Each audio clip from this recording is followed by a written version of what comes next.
I'm joined at this hour by Leslie Morgan Steiner. She herself is a survivor of abuse. She's also an author and a public speaker on violence against women. Thank you so much for joining me, Leslie. Thank you. I'm curious what your reaction is to the fact that we're now hearing Janice Dickinson, the third woman in just this week to publicly accuse Bill Cosby. We have seen some 13 women make these accusations over the years. The accusations, they come and they sort of go away, but there's been a resurgence right now. I'm curious what your thoughts are on it all.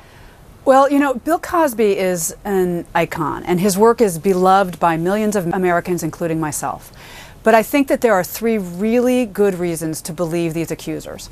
Okay. First of all, as you said, the accusations have dogged him for years.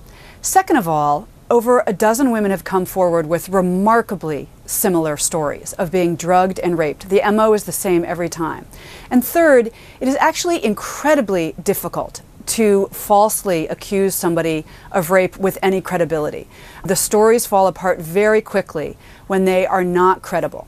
So I believe that we really need to listen to these victims and to understand more thoroughly that it is completely normal for a rape victim to deny what has happened, even to herself, and to wait years and sometimes decades before coming forward. So if these false accusations can fall apart so easily, and yet these ones seem to, and I think a lot of people are saying, look, there's something to this. There's got to be something to this when there's such a consistent kind of, as you say, thread throughout all of these accusations.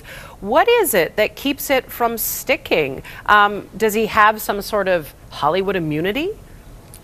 Well, not necessarily the Hollywood immunity. I think that in general, what we need to understand, it is normal for all of us to disbelieve accusations of rape, because it's excruciating to hear about this. Also, we have a very strong bias in our country to believe somebody is innocent until proven guilty, but that must be weighed against how it destroys a rape victim to not be believed. There's a lot of evidence that shows that believing, that if the first person you tell, if they believe you, it allows you to heal and get better. So these women are actually, they've been raped a second time by society that doesn't give them any credibility. Yeah, it's interesting. We spoke to one of the accusers recently, a very credible testimony account, and she said what she simply wanted all of this is for people to believe her. I want to let you know about this letter that one of his attorneys has responded to Dickinson's claims. He calls her claims an outrageous defamatory lie. We know that another part of his legal team dismissed previous rape claims as decades old and discredited. However, this morning on New Day, a former prosecutor told us that he actually wanted Cosby arrested for assault back in 2005, but the alleged victim had waited too long to report the attack, and that's what he believed doomed the case. Listen to what he had to say. I thought that she was telling the truth. I didn't think that there was enough evidence based on her statements alone to convict him beyond a reasonable doubt. So, you know, I hate to parse words, but we lawyers do that, as you know. And did I think he probably did something inappropriate? Yes. Did I think that I could prove it beyond a reasonable doubt based on available, credible, and admissible evidence? No, I didn't. I thought he was lying. I thought that that he was evasive, and I thought that those things would be of value if I had another piece to go forward with. So interesting to hear him say that. We should point out that that woman eventually settled a civil case out of court. But this is kind of the issue, isn't it? That this woman and many people are too afraid to speak up. And then, of course, the statute of limitations kicks in. People are not as likely to believe them if they come back and say it happened years ago.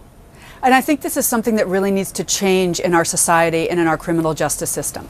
It is completely normal for a rape victim to not want to believe that it happened.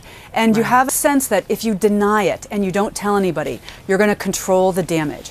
And sometimes it takes years and decades for you to admit it to yourself and to begin the long process of coming out and going public. And especially when the figure is somebody famous and you know you're going to be grilled about incredibly intimate, salacious, horrible details that you'd rather forget.